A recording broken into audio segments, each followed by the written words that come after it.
Welcome to Meeting the Moment. This was created by Columbia Votes in CAPE. CAPE is Civic Activism, Participation, and Engagement, which is an initiative here on campus. And this event represents a shift from the work that Columbia Votes did in the fall, which was centered around the concept of civic joy, to the concept this semester of civic action, meaning what do we have to do to take action and have an effect in the moment. It also represents the ongoing commitment at Columbia College Chicago to ensuring that we are all informed and empowered to be positive change agents during challenging times. My name is Sharon Bloyd-Peshkin. I'm a professor in the Department of Communication and Culture, and I'm also the faculty fellow for civic engagement here and the creator of Columbia Votes. And this production is here live streamed on campus in a whole lot of classrooms. It's live streamed in general to the public, and here in the center of the second floor at 33 East Ida B. Wells. This is the third panel in the series, and this one is called Staying Safe, Knowing Your Rights, Staying Safe at a Protest, Cyber Safety, and also Personal Safety, Managing Stress. Our panelists from my right are Mike Podgurski, who is the Mass Defense Committee of the National Lawyers Guild Chicago chapter. And next to him is Tre King, multimedia content strategist and cultural organizer for Chicago Votes and a former voter genius for Columbia Votes. Tiana Hill, co-director of the Center for Student Wellbeing at Columbia College Chicago. And Josh Fleckner, head of communications for Jewish Voice for Peace Chicago. And the moderator for this panel is going to be Jaylen Barlow, who is a voter registration genius this semester with Columbia Votes. There will be time for audience questions toward the end of the panel. And for those here in person, there will be food afterwards and an opportunity to connect and talk about kind of what we've been listening to, what we've been thinking about, what we've been learning, and what we want to do. And now I will hand it over to Jaylen. So I just want to quickly say thank you guys for being here in person, and I want to thank everyone who's watching it via live stream. We truly do appreciate it. So I want to get right into the first question. Okay, so I need everyone to introduce themselves first, actually. So starting with Mike. Thank you. I'll start, and thank you for the invitation for the National Lawyers Guild to be here. My name is Michael Podgurski. I'm a criminal defense attorney. I'm also affiliated with the National Lawyers Guild Chicago chapter. I sit on the board, and I'm also a part of the Mass Defense Committee.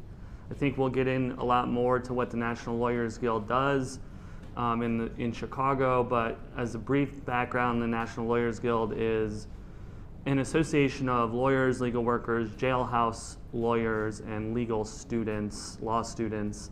The first racially integrated bar association in the country, forming in 1937.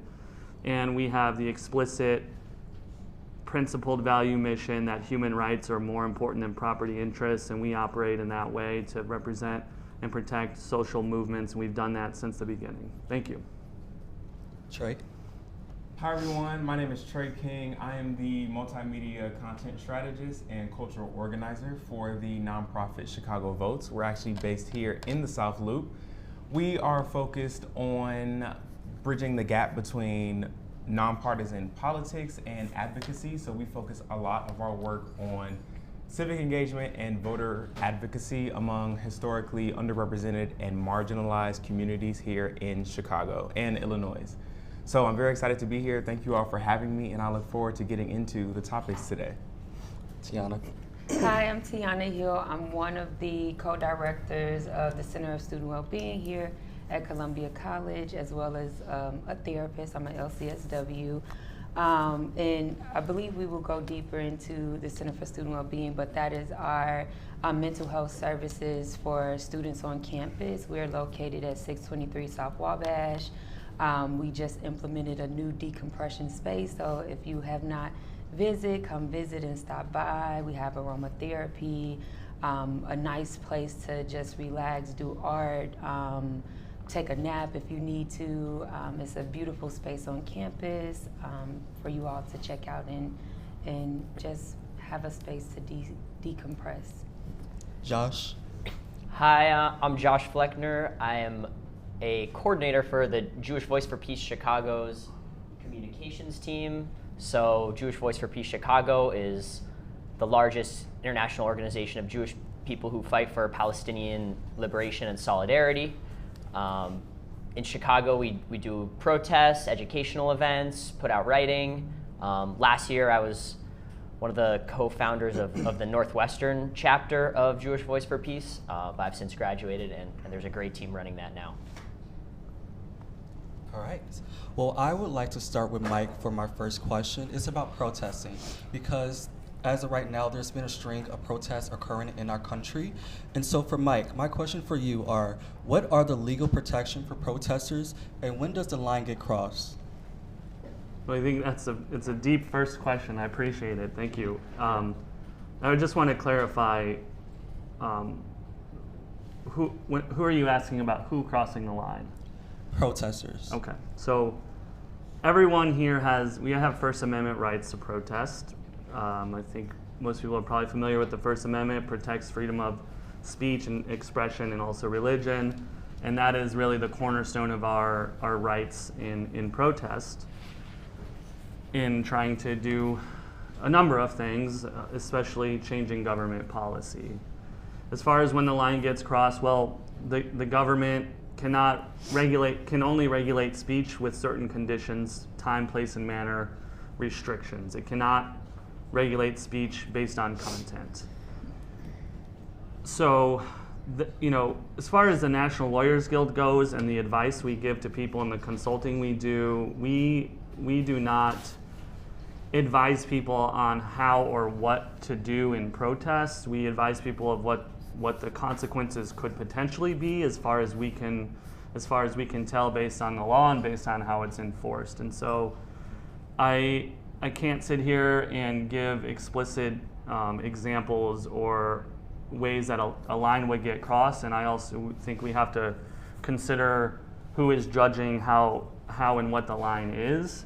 And so it's really up to organizers, activists, individuals to determine how to protest, how they want to protest. Some people want to do certain things, some people want to take it further than others, and it's really up to every individual. And what we try to do is just make sure everyone is understanding of the risks involved. Would anyone like to add to that? Feels wrong to go after the lawyer. I mean, at least in Chicago, to talk about risks, I guess last year it was very lucky that Kim Fox, the Cook County attorney, did not really press charges, correct me if I'm wrong, against like any like student protesters. We don't really know if that's going to be the case with this new attorney, so you might have to size it up. But like, yeah, speaking about risk, I don't know. That's a big question, and I'm also not a lawyer. If I could follow up real quick. Yeah, the state's attorney, not that they weren't pressing charges. The police, when you get arrested, you usually get charged, especially if it's a minor or misdemeanor case. A lot of people were getting charged, but the state's attorney, Kim Fox, had a policy related to First Amendment activity in which a certain number of crimes they would dismiss outright based on the fact that they were First Amendment activities, such as trespass to state property, blocking traffic. I don't have the list in front of me, but there was a certain category of crimes where they were not prosecuting them. That has definitely changed with the new state's attorney. They've recently issued a new policy that basically revokes that policy. And so we will be seeing a lot more prosecutions if we continue to see protest-related arrests. Anyone else want to add to it? All right. So my next question is for Josh, who just spoke. So many of us have gotten fairly used to being public with our social lives on social media. A lot of us have been using social media since we were in middle school and even before then. But times are changing. What online precautions should we all be taking these days as far as social media usage? I mean, as far as social media usage, I think that like most protests that I would plan or talk about would either be in person or over like Signal or like some encrypted platform. I think there's some common sense stuff, like if you are planning on doing something illegal or that you think could put you at legal risk, I would never post that on social media, even if it's a private account. Like there's just too many variables and it's not really secure. But you can post your ideas within reason. Right. So like for instance, people posting about societal issues on social media is great, and posting about upcoming protests is allowed. Yeah, you could post about a protest. I mean, I don't know about allowed or not allowed, but I think that if you post about like a specific intent to do something which would break the law, I think that's probably a bad idea. Again, not a legal expert, but like if there's a march coming up and it just says march this weekend, this place, this time, I've been reposting that kind of stuff, and it looks like that kind of stuff gets reposted en masse. But again, that's not something I'm ever worried about personally. Right. So what I'm getting is that don't post any threats, don't post anything that's going to get you investigated by the FBI, and if you don't do any of those, you're going to be fine.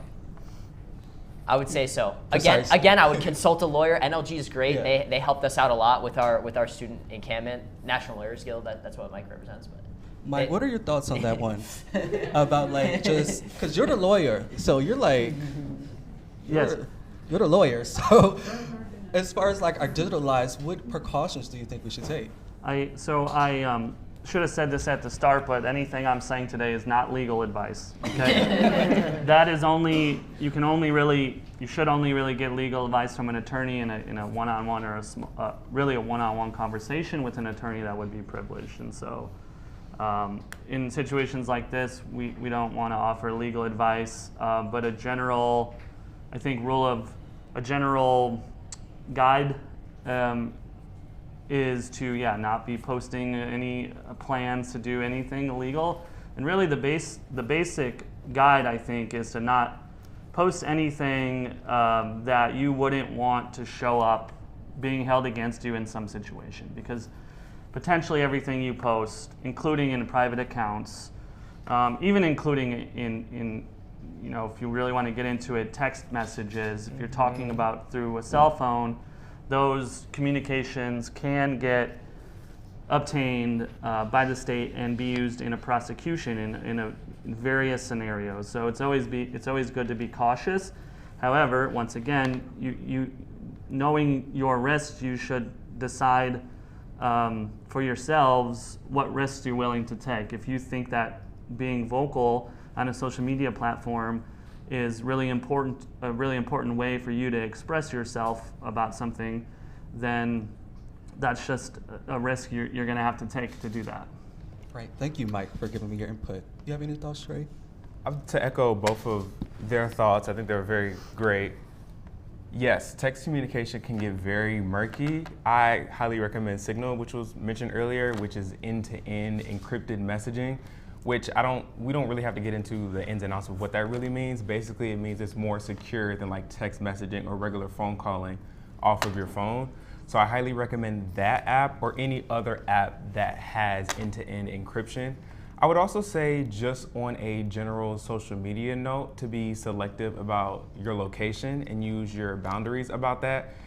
And this goes beyond just protesting, for example. This is just, everybody doesn't need to know where you're at, who you're with at a certain point.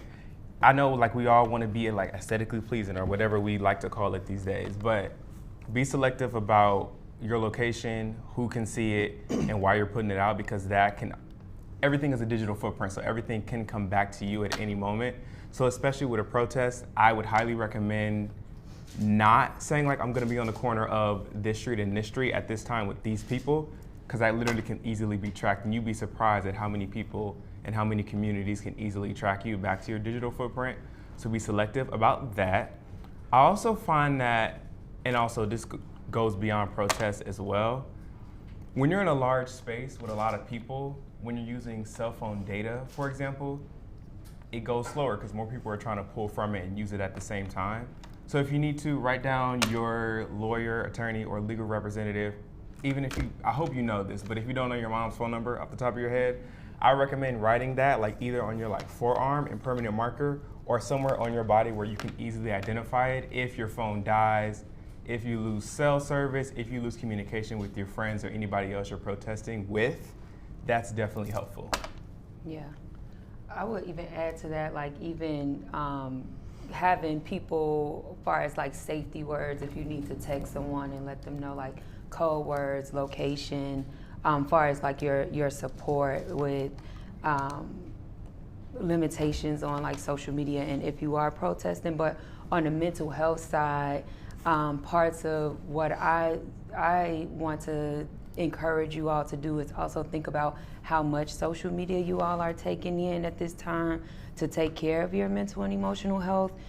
Because given the state, we can consume ourselves with so much information and be in this doomsday, like just see like clouds of darkness or like fear, this installed fear. So even though we're going to talk about mental health later, I just want to say, just thinking about how you all are engaging in social media right now. It's great to be informed. It's great to educate yourself as well as using that as a source of advocacy. But if you are finding yourself being so consumed or like finding yourself really at a low state or anxious because of all the information you're getting from friends, from family members, seeing on social media, it is okay to take breaks if you need to and step away. I know it's hard sometimes to do, but just taking care of yourself with limiting sometimes the access or even being mindful when you are texting like friends and family, just asking like what space they're in and what space you are in, because it can be a lot to consume that information all at once from multiple different sources. Thank you, Tiana. Yeah. I just want to quickly say that anytime mental health is brought up is a great time, because mental health is something that's so serious, and I believe that we all understand why it's so serious. For me, I'm a big mental health person. Like what she just said is the things that I do. I try to take social media breaks as I can. Like for instance, I like to take social media breaks on the weekend if I could possibly do that. Like genuinely take care of your mental health. So anytime mental health is brought up is a great time.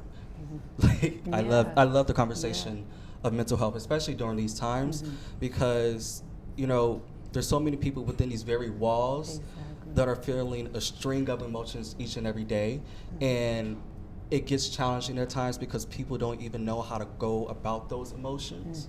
So I just love what you just brought up.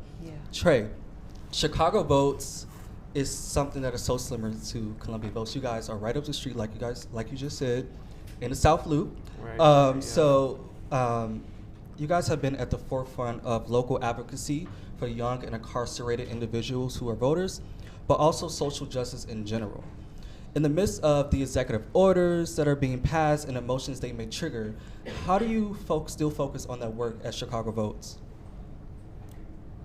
Even before this current administration and all of the executive orders that are currently being ran through right now, Chicago Votes has always been pivotal in bridging the gap between our creatives, our organizers, and our activists together.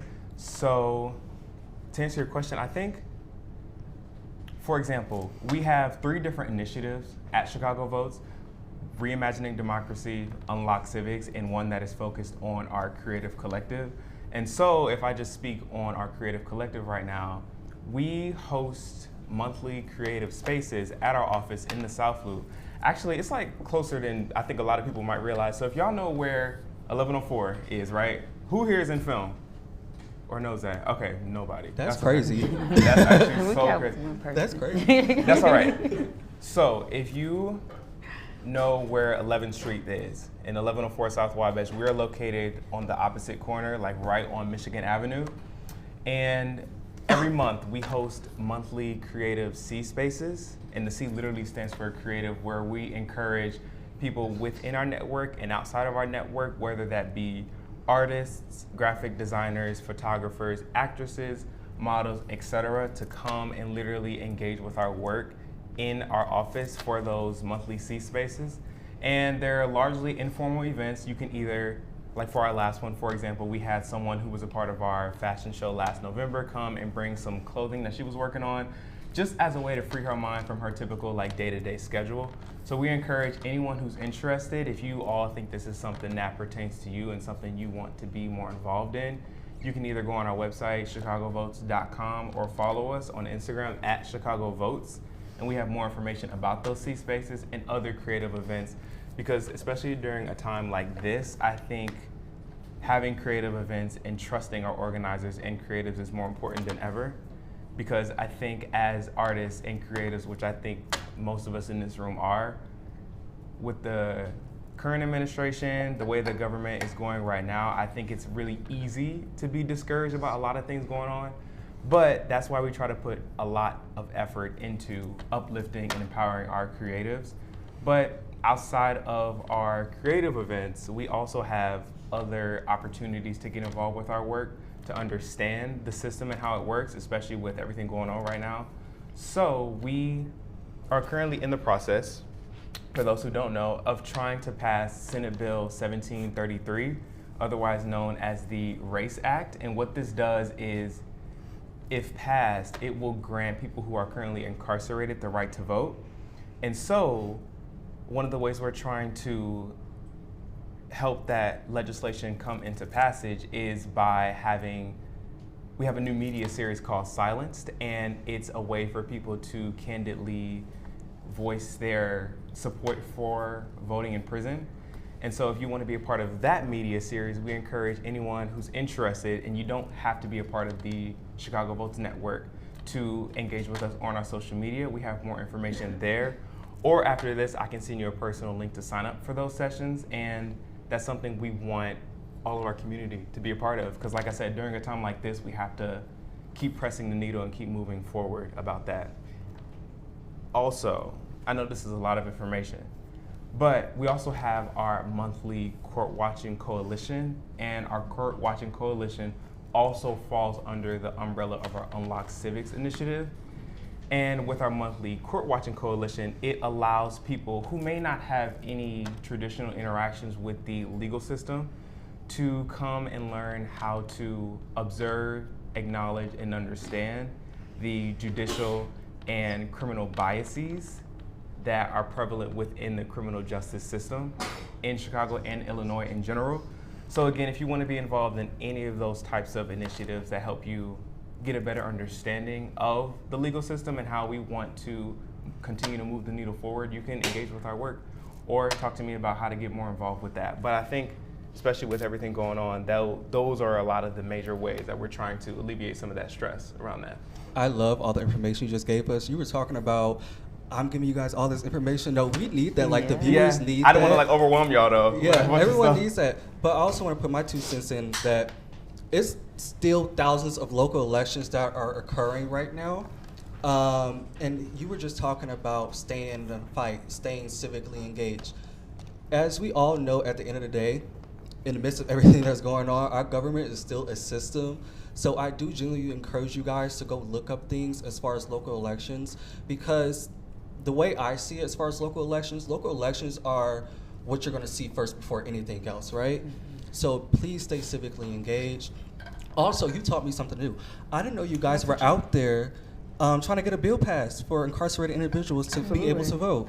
I love that. We've been working on bills similar to that since like 2019, but this one we're like really pushing for it. That's great. Like, that's something that's literally trying to get passed at a national level. So trying to like get that bill passed at a statewide level is really good. Mm-hmm. All right. Would anyone like to say anything about how they're focusing on the work in the midst of everything?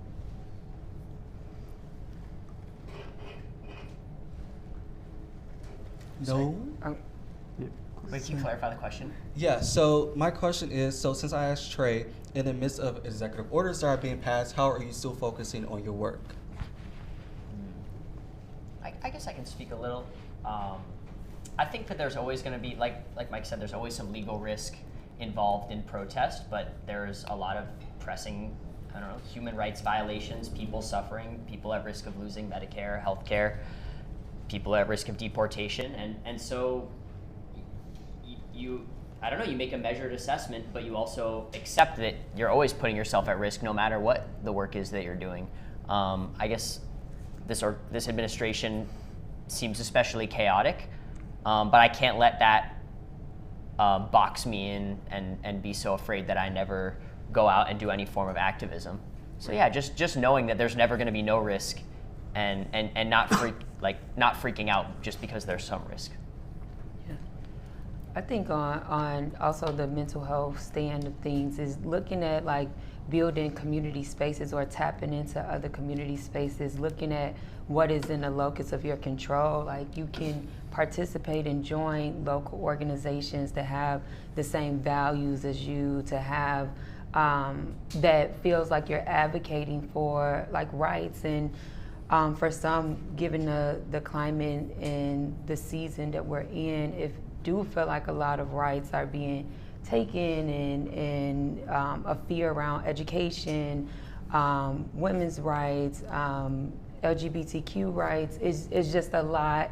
But thinking about these are fights that our ancestors, people before us, have fought before, and knowing and educating yourself and aligning with other people who are like-minded with you, to be able to be that support when you need that correction. When you talk about how do I focus on my work in the midst of this, I have my friends, I will text them, my therapist friends as well as my non-therapist friends, because I need a balance of different opinions, but just there to support. So it's like while doing the work, especially people who are front center leaders, advocates, or just trying to manage school, and you're worried about financial aid, you're worried about what's going on with classes, a part of that is looking at what I can't control in this situation, what support systems I do have, and tapping into other community spaces so I don't feel alone. Because sometimes in this space you can feel alone, you can feel like,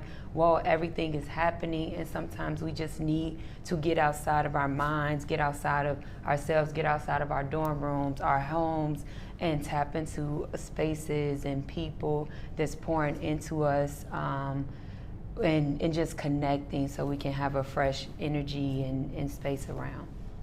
Great, I love that. Mike. Thank you. Yeah, I think that it's what's really tricky is things can feel and are very urgent, and we need to be responding now.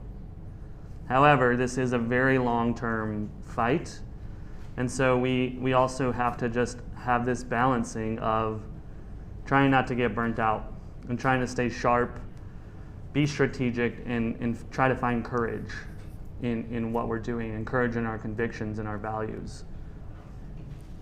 I just want to say, I know me as a journalism major, my job is to stay in tune with what is occurring in our country and also outside our country.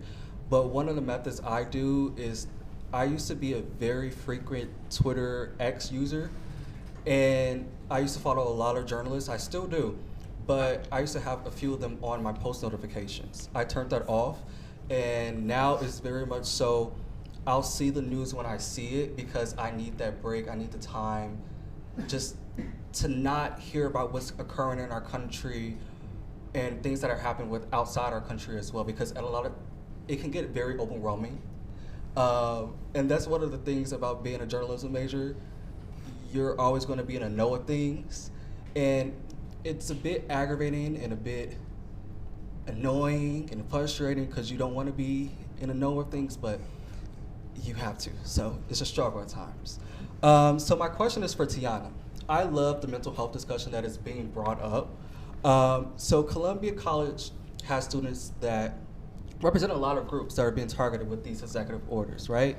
It's challenging their rights, their healthcare, and their legitimacy. These are hard times. We all understand that, right? What advice would you give them that's effective in maintaining a strong mental health? Mm-hmm. One, on top of everything else I have said, but one is being in tune and in touch with your emotions, your feelings. It is okay to be frustrated. It is okay to have these feelings come up, but learning ways to process and cope effectively and healthy. Whether that is going and meeting with mental health providers. Here at Columbia, our office is located at 623 South Wabash, Suite 304. We implemented the decompression space, so whether you want to come in and talk to a therapist or you just want a place to chill, relax, we have beanbag chairs, we have weighted blankets, we have different sensory tools, we have a arts and crafts station, and it's totally for you. Nice therapeutic music, like playing aromatherapies, like in that space as you talk about navigating school, showing up for classes, working through the political climate, going to spaces like that to just chill, relax, just separate. You can do walk-in services in our office, or you can schedule an appointment.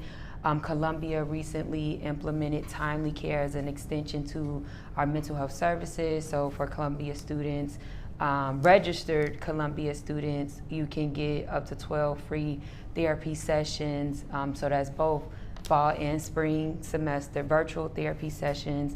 And then they also have Talk Now, which is unlimited, like a hotline virtual. You can log in and meet with a mental health professional to talk about what is happening. It could be at 2 o'clock in the morning, 3 o'clock in the morning, if you're feeling overwhelmed by things that's going on in school or with our political climate. That is a resource that's available for students on campus. So you can access that 24 hours, 7 days a week. As well as us, like I stated, we're 9 to 5, Monday through Friday available. But on top of like learning coping tools and strategies and meeting with a therapist, I would say tap into community. We thrive in community. We are able to just having a friend, having someone that's able to sit with us in that dark space, whether it's just being present, being able to help us get outside of our thoughts, because when we're stuck in our minds, it's hard to flush out what is the cognitive distortions, what is reality, what is the things that we are catastrophizing and building, and because it can get like a snowball effect. When we see one thing happening on the news, then we can have it grow and start creating more scenarios of what could happen. And sometimes we need to get recentered and focusing on reality, what is happening in this moment, and being present in this moment. As it is hard, like difficult things happening, what is the joy, what is the things that's also happening that's going well, and being in a season of like gratitude and hopefulness, because we can get so much information thrown at us that feels like I have no control, like what's going on. I even was discussing with a friend, like, why now it seems like everything is just government can do whatever, when at first we couldn't even get my student loans taken down. But it's one of those things of educating yourself with actual reliable sources. Social media is great, but false information can be spreaded very easily on social media. So just taking care of yourself, looking into reliable sources, leaning onto community spaces, meeting with a mental health professional. We will be having a wellness fair at Columbia for Columbia students and community on March 12th, so next Wednesday from 12 p.m. to 3 p.m. is different mental health organizations, is different fitness organizations that will be there providing other resources that they are providing in community spaces. I know one organization right now is offering pro bono services for individuals that want to seek therapy services, so they will be there at tabling, as well as doing a Q&A, how to talk to a therapist, what questions to ask, and doing guided meditation. We have like even chiropractors, as we think about our overall well-being. Physical play a role in there, so are you eating?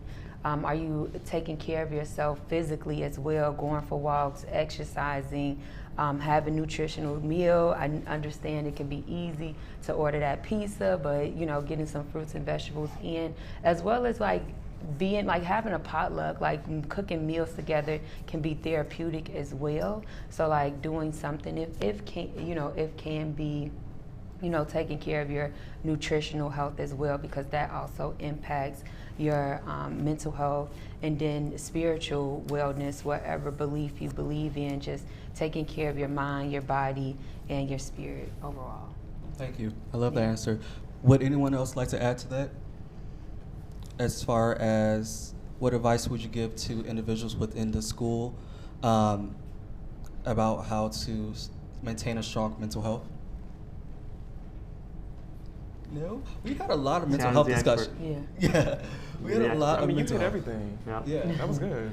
My big thing is don't sit in silence. I see a lot of our students really sitting in silence, and I want you to know that it is spaces here for you. You are not alone, although it can be challenging connecting with friends. Columbia is not a traditional campus or college, so sometimes for our commuter students, it's hard because a lot of the events is happening at night. So it's like, I gotta get home. I don't wanna be on a bus and a train at 9 o'clock at night, but looking and tapping into other spaces, from the decompression space, from all of the spaces that's at the Student Center, as well as it could be scary, like making friends in class, like that's a big thing too. But I don't want you all to feel alone and sit in silence and sit in lonely spaces.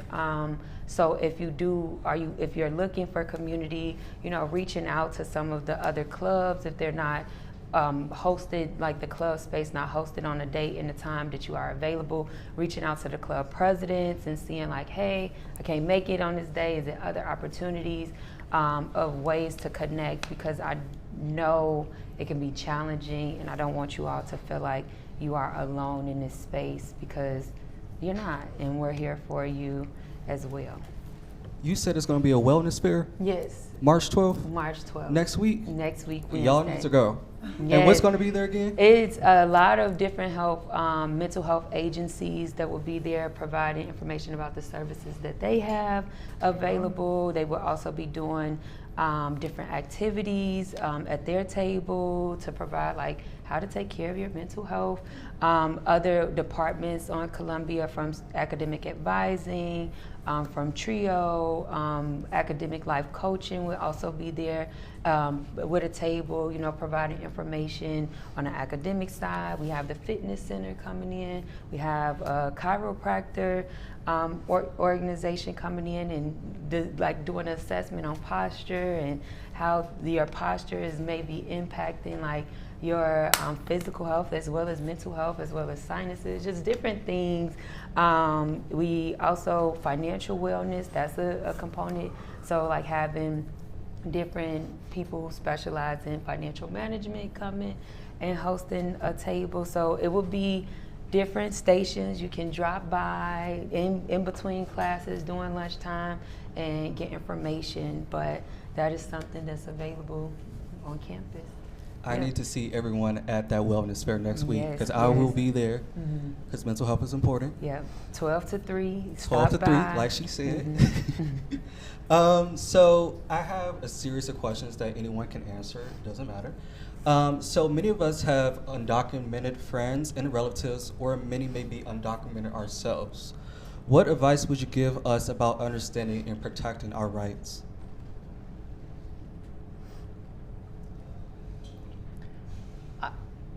I would just say, like, there are organizations, I think, like OCAD, Organizing Communities Against Deportation, ICER, some others that do really good Know Your Rights trainings, and I would really suggest going to Know Your Rights trainings because those are super helpful.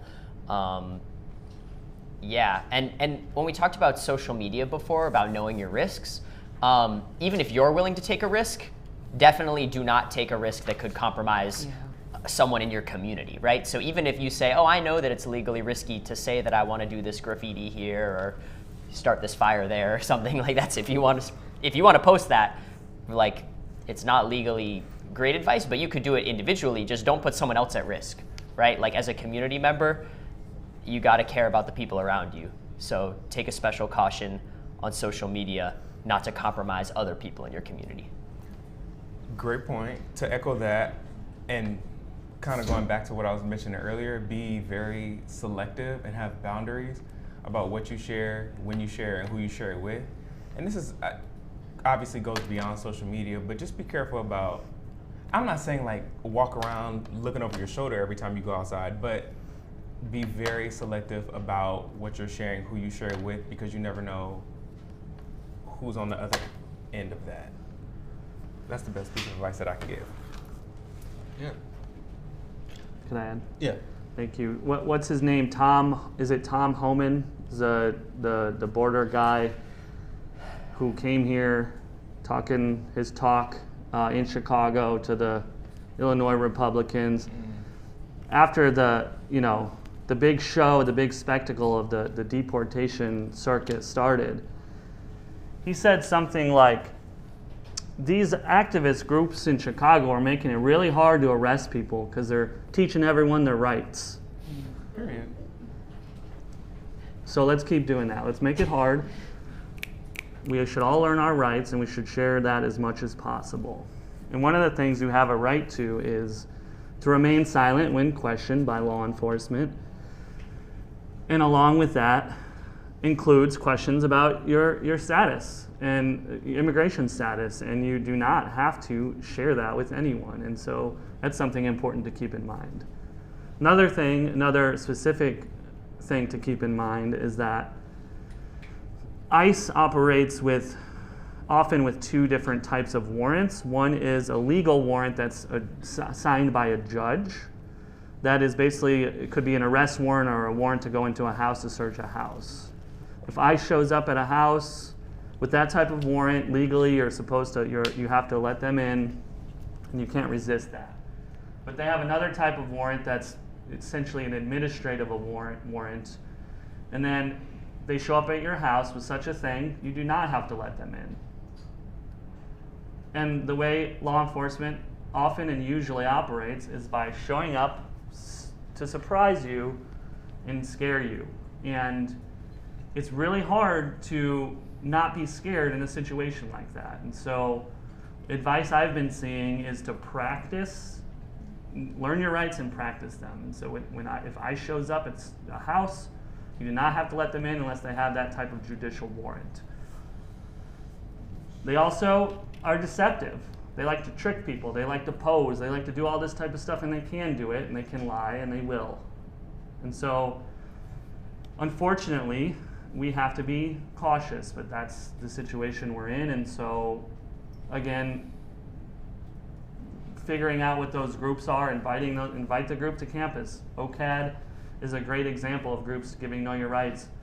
Invite them in, invite all other students, and learn. One other question I have for you guys is, what about the people here who are legitimate to this country but still might be targeted?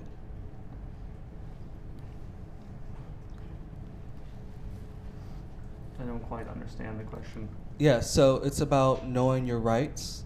So the people who are legitimate to this country that might be targeted, for instance, people who might be Hispanic or Latino. Are you referring to people who are documented in some way and not undocumented in some way? Yes, like citizens to our country. Okay. We all enjoy, anyone who's here enjoys these rights under the Constitution. Now, look, this is a lesson we all have to learn. Unfortunately, even though you might have a right, it might not be respected by law enforcement or the government, and we are probably going to enter into a situation, we already have, with Trump's executive order trying to say that the 14th Amendment doesn't grant birthright citizenship. The government will potentially try to violate your rights even though you have them. So just because we do enjoy them, have them, doesn't mean that they will be respected. So another thing to do, not only knowing your rights, is having plans for maybe, trying to help people and try to defend your rights. Yeah. And sorry, just to add, I think we should all be very careful about making distinctions between people based on any type of status. We all have to have solidarity, and we have to make sure that we're protecting each other, and we cannot give in to any trap, including all the Democrats that voted for the Lake and Riley Act that is attempting to demonize people based on the fact that they might have committed a crime or something like that. And so we should be very cautious of that. It's a slippery slope. Great. Anyone else want to add to that? All right.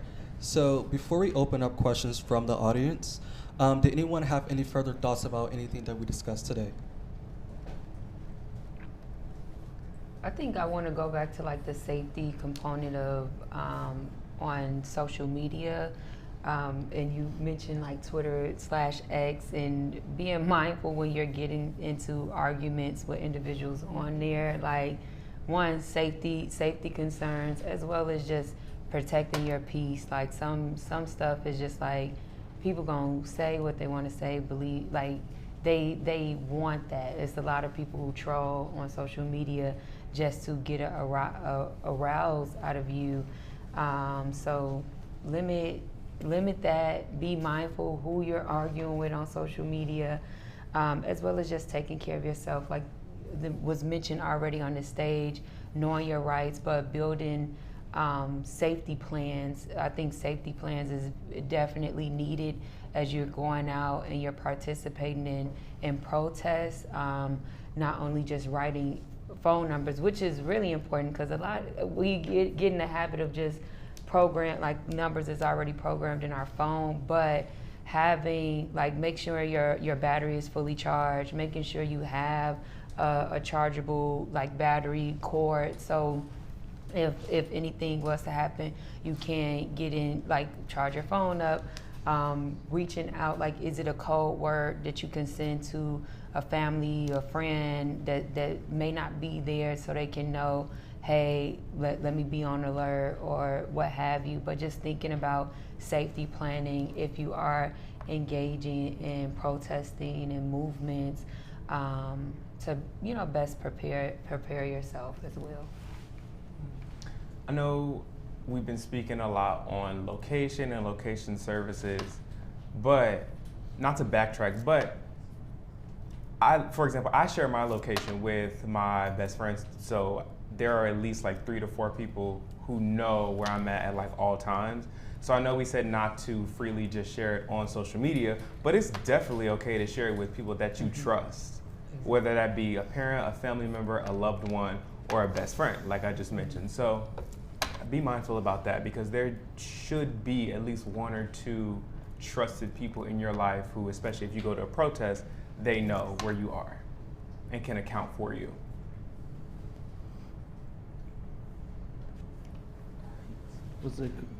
Sorry, the question was last thoughts or last suggestions? Just last thoughts that you want to share.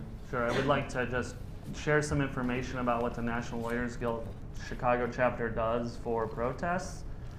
One of the things we do is we send legal observers to protests when requested, and if you've been to a protest in Chicago, you've probably seen our legal observers that wear neon green hats. And what they're doing is watching the police interactions with protesters, and specifically tracking when and if anyone gets arrested, trying to get that person's information, such as name and date of birth, in order to ensure that we know that they've gone into custody so we can monitor what's happening with them, often sending lawyers to the police station, also contacting the public defender's office in Cook County, who have a unit to go to the police station to visit people in custody. As well, we host Know Your Rights teach-ins, and we join panels like this. We also represent individuals in criminal cases, and so if you have a criminal case from a protest, you can reach out to us to see if you can get paired with a volunteer attorney to represent you in court. And we also do what we could call pre-action consults, and so if you're planning a protest or other type of action and would like to talk with a lawyer directly to see what the consequences would be of what you're planning, you can reach out to us. And I forgot to say the emails, but the first one for the legal observers is chicago.lo.program@gmail.com. So if you're planning a protest and would like legal observers there, please reach out as soon as possible. And then the Know Your Rights is chicago@nlg.org. And then for either criminal defense representation or pre-action consults, the email is nlg.chi.crimdefense@gmail.com.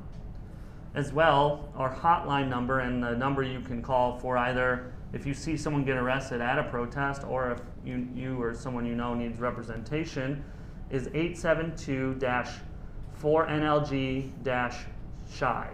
So that's 872-465-4244. That's a number that people often write on their arm when they're going to protest, and that's a number you can call if you or someone else gets arrested.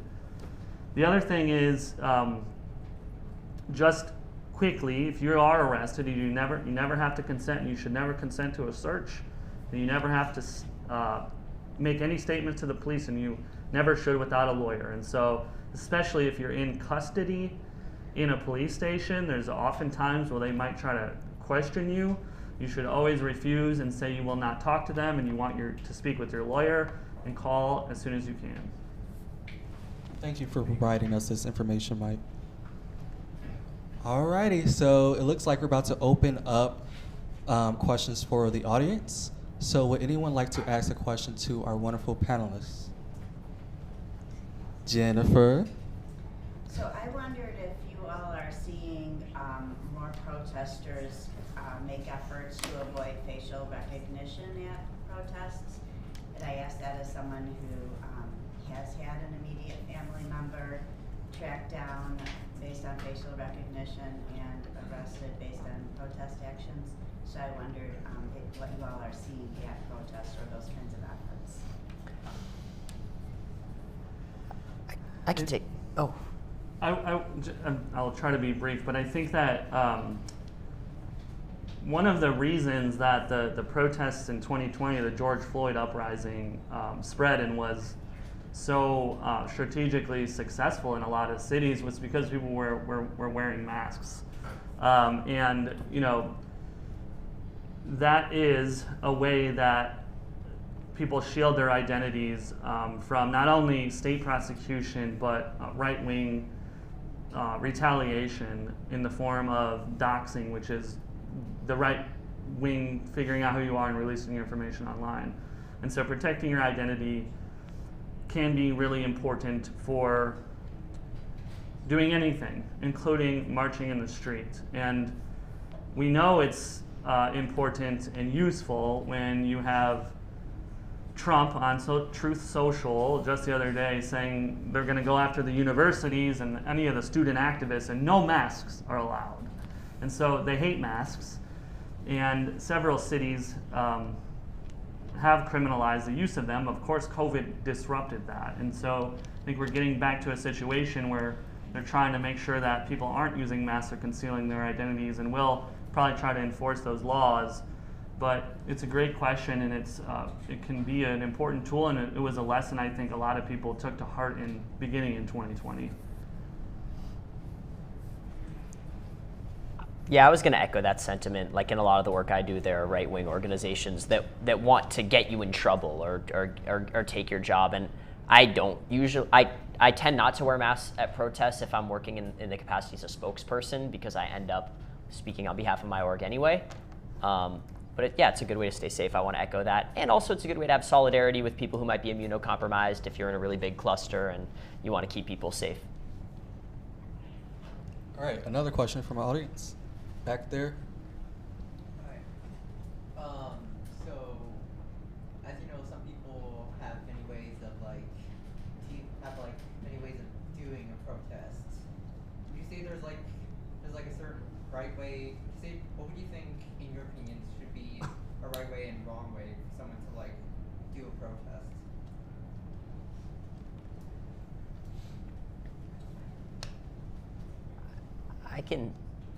I can try to answer that. Yeah.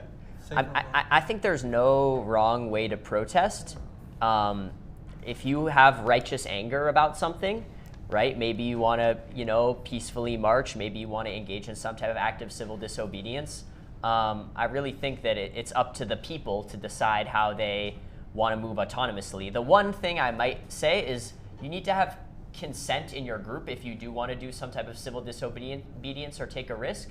You need to make sure that even if you feel autonomously compelled, I would say it's important to assess what risk you might put other people at. But besides that, if you feel like incurring your own personal risk, if you feel like just writing letters to your senator, I think there's no wrong way to do it.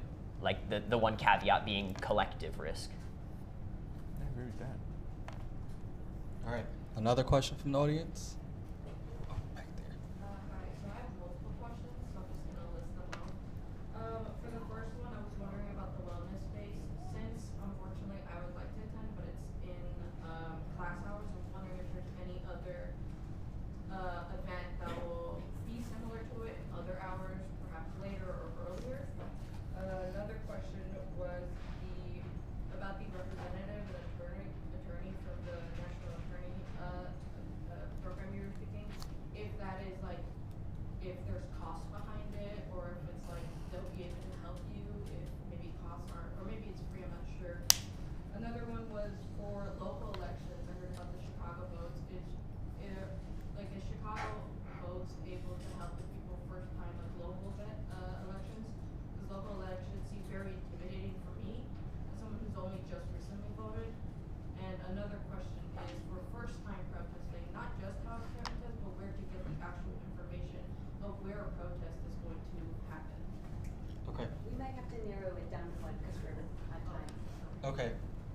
I guess we'll start with the wellness question. Yeah, I would say if you can't make it to the wellness fair on next Wednesday, all of the vendors and organizations that will be there, we will gather all their information and it will be accessible at the decompression space or at 623 South Wabash, as well as you can schedule an appointment with one of the therapists there, and we can provide support on navigating community resources and other resources that you may be looking for your mental and emotional health, or even organizations to tap into for support.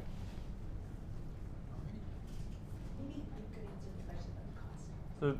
So, sure, the question about the cost for so there are no costs related to legal observers coming to a protest for sure, or the Know Your Rights, or the consulting, and we do everything we can to find volunteer attorneys to represent people in court, and so we do not charge for that representation. There's potentially times where we might not be able to find an attorney when you need one, but we do everything we can, and of course we're volunteers, and so for that reason it's not always possible, but you're not gonna request one of us and then end up with a bill.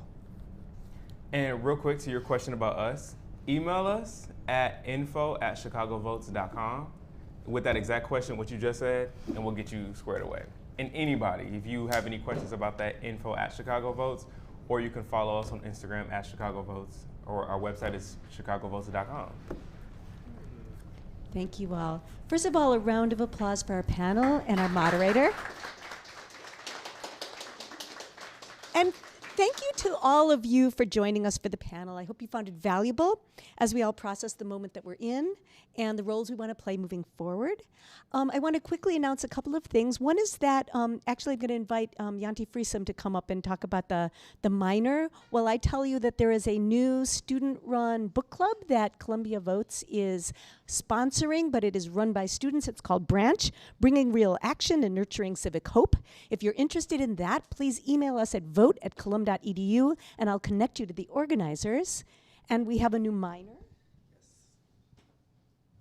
Thank you, Sharon. So just a short shout out. We have a new minor called Media Activism. So if that's something you're interested, in addition to Columbia Votes and the CAPE initiative, the minor has 5 classes that you will learn to work with different media type, with communities within Chicago, with the students here. So either come to talk to us, or you can just register to be part of that new minor. Thank you. Thank you. And finally, we hope you will all stay for refreshments and conversation to sort of process what we've been hearing and talking about this past hour. And in half an hour, there will be the final panel, which will be on being a force for good. So thank you all for coming.